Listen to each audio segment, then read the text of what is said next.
Les 27 et 28 mars dernier a eu lieu le séminaire de validation des plans d'action sectoriels de la stratégie nationale d'exportation et opérationnalisation des commissions du Conseil national des exportations.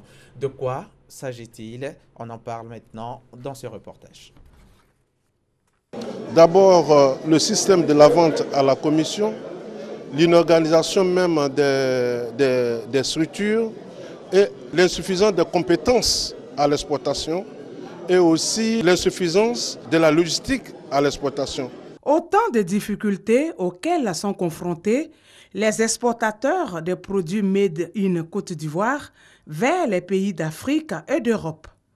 Pour trouver des solutions durables, le Conseil national des exportations a élaboré des plans d'action sectoriels concernant le caoutchouc, l'anacade, le coton, le manioc, les fruits tropicaux et les technologies de l'information et de la communication. Des plans d'action qui visent, entre autres, à améliorer l'environnement des affaires pour soutenir les exportations et réduire les coûts de transaction.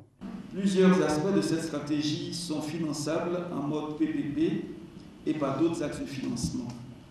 Des missions de mobilisation de ressources pourront également appuyer les programmes élaborés. J'exhorte aussi le secteur privé à y prendre une part active en nous accompagnant dans l'impulsion de toute cette dynamique. Le Conseil national des exportations est composé de 25 membres, dont 12 représentants de l'État et 13 des structures parapubliques et privées. Nous sommes en plateau avec le secrétaire général du Conseil national des exportations, M. Serge Martial Bombo. Bonjour, M. Bombo. Bonjour, M. Hamzi Diaby. Alors, qu'est-ce que c'est que le Conseil national des exportations? Je voudrais, avec votre permission, commencer cette interview au nom de M. Souleymane Diarra-Souba, ministre du Commerce, de l'Artisanat et de la Promotion des PME, qui est le président du bureau exécutif du Conseil national des exportations, remercier le directeur général de la RTI et ses collaborateurs pour l'opportunité qui nous est donnée de parler du Conseil national des exportations. De quoi s'agit-il? De quoi s'agit-il? Quel est son rôle, ses missions? D'accord. Le Conseil national des exportations est un organe consultatif qui est sous l'autorité du ministère en charge du commerce. Il a pour mission la mise en œuvre, le suivi de la mise en œuvre de la stratégie nationale d'exportation et de pouvoir répercuter au niveau de l'État toute problématique liée au commerce international sur les marchés régionaux, sous-régionaux et internationaux. Les missions réelles sont d'accroître le potentiel à l'exportation et surtout diversifier le potentiel marché de la Côte d'Ivoire. Il s'agit aussi de mettre en place tout un système de soutien logistique qu'on appelle les fonctions transversales pour accompagner l'ensemble des fonctions sectorielles dont nous avons la charge. Voilà de façon globale, résumé, le Conseil. Est-ce qu'il n'existe pas déjà une structure chargée de faire tout cela? Quelle est la différence, par exemple, entre le Conseil national des exportations et l'APEXI? Je crois qu'il faut partir même de la politique générale du commerce extérieur de la Côte d'Ivoire. Elle se situe à 3 niveaux. Un niveau institutionnel, un niveau de coordination et de suivi-évaluation et un niveau de mise en œuvre. Au niveau institutionnel se trouve la Direction générale du commerce extérieur et toutes ses directions.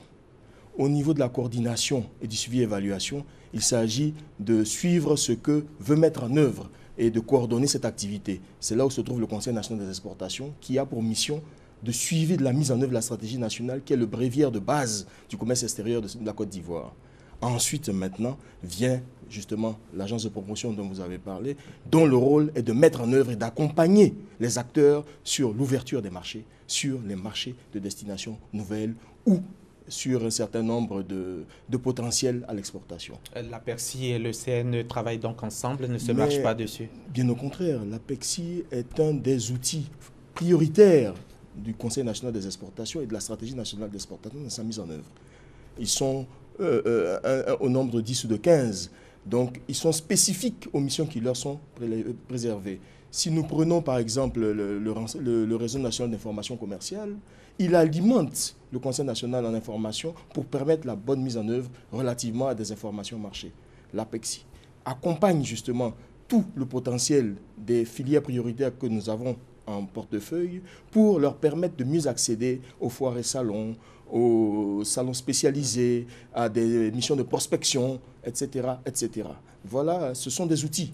Nous avons aussi les conseillers du commerce extérieur qui, par leur potentiel, sont des VRP pour la stratégie nationale et accompagnent le conseil. Nous avons les conseillers commerciaux en ambassade qui sont aussi le relais institutionnel et commercial de la stratégie sur les marchés extérieurs. Alors, qu'est-ce que c'est cette stratégie? La stratégie nationale d'exportation, c'est quoi? C'est quoi ses objectifs aussi? Écoutez, la stratégie nationale d'exportation a pour objectif principal d'accroître justement le potentiel de marché extérieur de la Côte d'Ivoire. En un mot, de faire en sorte que la balance commerciale de la Côte d'Ivoire demeure excédentaire. C'est une stratégie, un document. Oui. Et qu'il faut que ce document, toutes les recommandations soient mises en œuvre. Écoutez, le document a plusieurs phasages. Il a eu un phasage d'élaboration au départ, ensuite un phasage de validation et maintenant un phasage de mise en œuvre. Mais ce phasage de mise en œuvre nécessite une implication directe des acteurs. C'est ce que nous avons fait les 27 et 28 mars dernier à l'hôtel Ivotel, justement, avec les différentes commissions. En fait, nous avons choisi 5 commissions agro-industrielles, puisque c'était cela la chose. Il s'agissait de les amener à concourir et à être présents dans la vision du chef de l'État qui est d'aller à l'émergence en 2020. Aujourd'hui, nous avons les résultats de cette validation. Nous avons des plans d'action en bonne et due forme. Nous avons ces plans d'action chiffrés et en activité. Maintenant, il nous faudra rechercher les financements nécessaires pour sa mise en œuvre. Et quel est le portefeuille de secteurs concernés par cette stratégie? Et pourquoi cela, précisément? Écoutez, dans la mission qui nous est donnée, nous avons 6 secteurs prioritaires qui sont l'anacarde, le caoutchouc et plastique, le manioc et dérivés, le coton, le textile et l'habillement, les fruits tropicaux et les TIC. À la demande de l'État, le café-cacao, qui est notre mamelle économique, nous a été rajouté et nous avons pensé à la pérennisation de l'outil stratégie. Donc nous avons créé aussi une commission autres produits d'exportation. Nous sommes focalisés sur ces 4 premiers pour lancer la machine, pour aller dans le sens de ce que le gouvernement demande à travers son programme national de développement, dont la stratégie nationale fait partie du 5e pilier de cette stratégie, de ce programme national de développement. Donc, au niveau de ces 5 filières qui ont des produits diversifiés, il s'agit pour nous d'aller à la transformation. Donc, c'est ce sur quoi nous avons planché, ce sur quoi nous avons eu un certain nombre d'activités et d'orientation des acteurs, ce sur quoi maintenant nous avons une feuille de route des acteurs pour mobiliser un certain nombre de ressources financières pour les accompagner à mieux réussir ce challenge. Et en quoi la SNE peut soutenir concrètement la croissance du pays dans son objectif d'aller à l'émergence? Écoutez, la stratégie part depuis le potentiel de production agricole jusqu'au marché. Donc vous voyez qu'il y a un potentiel de création d'emplois à tous les niveaux de la chaîne de valeur, des chaînes de valeur qui existent, que ce soit au niveau production agricole, que ce soit au niveau logistique, que ce soit au niveau du financement, que ce soit au niveau de l'accompagnement. Tous ces éléments-là créent des emplois qui permettront justement à notre jeunesse, au genre, à tous ces éléments-là de bénéficier et d'accéder à la croissance. Qu'est-ce qui est fait aujourd'hui pour améliorer le secteur des exportations? Écoutez, il y a un certain nombre de programmes qui existent, des programmes dits bailleurs. Donc je parlerai des éléments relatifs au programme d'appui au commerce et à l'intégration régionale. Je parlerai d'autres programmes qui sont liés directement aux différents marchés. Je prends par exemple le marché américain avec l'AGOA. Il y a d'autres secteurs comme ça. Mais du point de vue interne, nous avons pensé qu'il était bon de renouveler la programmation d'accompagnement des PME. Donc nous avons créé un programme qu'on a appelé Asus Offensive Export, sur lequel nous incubons de bout en bout l'entreprise. Et nous faisons en sorte que au niveau des phasages, elle soit accompagnée et qu'elle valide l'ensemble de ces phasages jusqu'à la mise en marché. Donc c'est un peu cette reformulation, ce renouvellement-là que nous essayons de remettre au niveau de l'accompagnement des acteurs de l'exportation. C'est un programme CNE, il est un programme interne. On le disait tantôt, les 27 et 28 mars dernier, vous avez eu à faire un séminaire. De quoi il s'agissait concrètement? Écoutez, le Conseil national avec votre permission, on va revenir un peu en arrière. Le Conseil national des exportations a été créé en 2014. C'est en 2014 aussi qu'a été remis au gouvernement de Côte d'Ivoire à travers M. Kablan Daniel Duncan, à l'époque Premier ministre, le bréviaire de la stratégie nationale. C'est en 2015 que le secrétariat général a été mis en place et que la première réunion plénière a eu lieu. Et vous voyez que de la première réunion plénière à la deuxième réunion plénière qui s'est tenue en 2017, il y a eu 2 ans. Et pourquoi tout ce temps? Est-ce à dire qu'il vous manque le financement? Écoutez, effectivement, il y avait un besoin de financement réel pour justement l'accomplissement de l'ensemble de ces tâches. Nous l'avons eu grâce au programme de pays de renforcement des capacités que nous voulons remercier et au secrétariat national de renforcement des capacités que nous voulons remercier devant les antennes. Le financement est là, disponible, le financement a été fait, a été décaissé et a permis aux acteurs de se retrouver parce qu'il fallait faire venir les acteurs de tout le pays. 56 milliards de francs CFA. 56 milliards, c'est la somme totale de ce que coûterait la stratégie dans sa mise en œuvre. Et vous l'avez? Non, nous avons eu de financement pour organiser le séminaire de validation qui nous permet maintenant d'aller chercher les 56 milliards. Et où?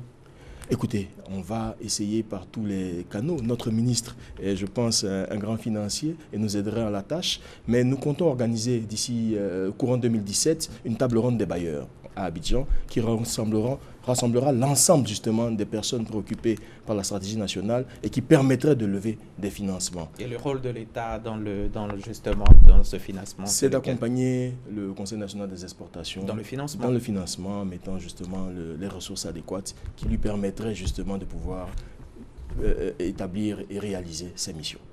Et quelles sont les stratégies fonctionnelles prioritaires pour atteindre le but, l'environnement des affaires pour les entreprises ici?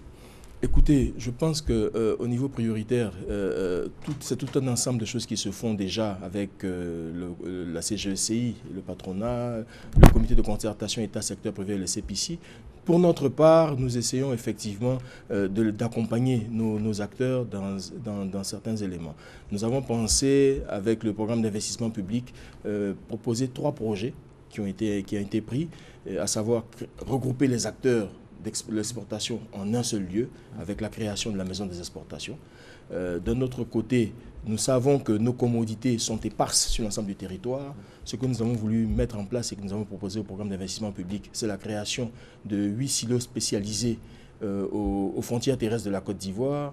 Et enfin, en allant directement vers les acteurs, nous avons proposé un fonds d'appui aux exportations qui comprend 3 phasages. Un fonds de garantie des exportations pour permettre l'accès au financement bancaire, la mise en place d'une assurance crédit à l'exportation pour la sécurisation des marchandises vers les marchés extérieurs et maintenant un fonds d'assistance aux exportateurs pour les accompagner sur les marchés émergents. Dites-nous, en quoi on peut considérer les membres du CNE, du Conseil national des exportations, comme un trait d'union entre le secteur public et le secteur privé? Écoutez, je pense que c'est un élément, je crois que nous faisons du PPP, du partenariat public-privé au sein du Conseil national des exportations.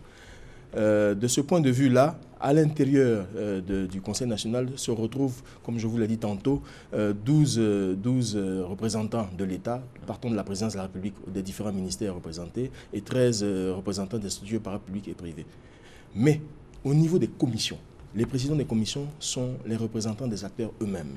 Si nous prenons le café cacao, c'est le conseil du café cacao qui est à la tête de cette commission. Si nous prenons la commission anacarde, c'est le conseil coton anacarde qui en est à la tête. Si nous prenons les fruits tropicaux, c'est l'organisation de commercialisation locale, l'organisation de commercialisation fruits. Concernant les TIC? C'est le GOTIC, le groupement des opérateurs des TIC de Côte d'Ivoire, qui en est à la tête. Nous avons pris un ensemble de partenaires qui sont les acteurs directs sur le terrain de ces filières-là. D'accord. Avant de terminer, M. Bombo, je vais vous demander une question. Pourquoi un Conseil national des exportations, d'accord? Pourquoi pas un Conseil national des importations? Écoutez, je crois que dans tout pays, l'élément est d'avoir une balance commerciale excédentaire. C'est de faire en sorte d'avoir le maximum de devises et de faire en sorte de commercer au mieux. Les importations sont le phénomène inverse. Donc, nous dépensons pour acheter des biens que nous consommons ou que nous transformons. Ce que nous demandons, et le Conseil d'exportation est là pour ça, c'est de faire en sorte de commercer, de vendre, de faire entrer des devises, donc d'enrichir la Côte d'Ivoire plutôt que de dépenser. Exactement. Merci M. Bombo. Serge Martial Bombo, secrétaire général donc, du Conseil national des exportations. Merci d'être venu nous rejoindre. Nous allons terminer le journal, mais avant, la